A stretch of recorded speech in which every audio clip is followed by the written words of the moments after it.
বন্যায় ভেঙে পড়েছিল বাড়ি, কষ্ট করে বাঁশসহ অন্যান্য সামগ্রীতে আবারও তৈরি করেছিলেন বাড়ি, কিন্তু বিধ্বংসী অগ্নিকাণ্ডে সেই বাড়ি পুড়ে আবারও ছারখার হয়ে গেল। দীর্ঘমেয়াদী বন্যায় এমনিতেই ক্ষতিগ্রস্ত, তার উপর বিধ্বংসী অগ্নিকাণ্ডে সর্বশান্ত, সর্বস্ব হারিয়ে কার্যত খোলা আকাশের নিচে বাস করছেন হতদরিদ্র দিনমজুরের পরিবারের সদস্যরা। এই ঘটনায় দুশ্চিন্তায় দিশেহারা দিনমজুরের পরিবার।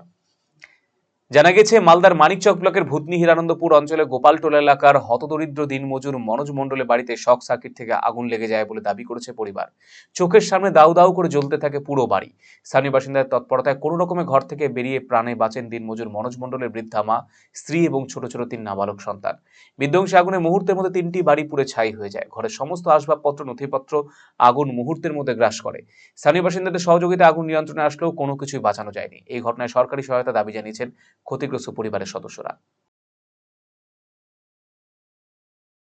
বন্যা তো কেটে বাড়ি হয়ে গেছিল, চলে গেছিল, এখন ফের আগুনে লেগে গিয়েছে।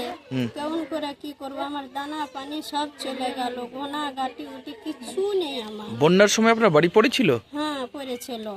আচ্ছা, তারপরে এখন কি হলো আবার?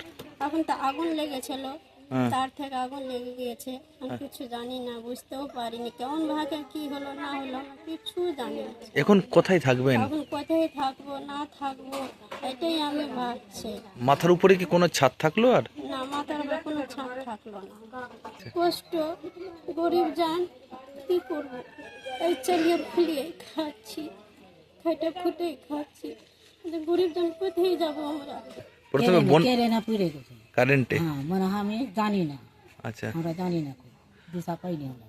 আচ্ছা, আর কি কি পুড়লো? 8,000 টাকা পড়লো, হ্যাঁ।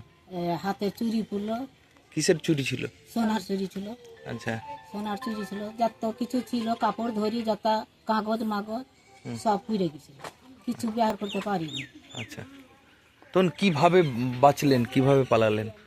একজনা ব্যবহার করলে, আচ্ছা হ্যাঁ, একজনা কাঠি কাইটা ব্যবহার করলে, আচ্ছা, ছাঁচিরা ব্যবহার করেছে।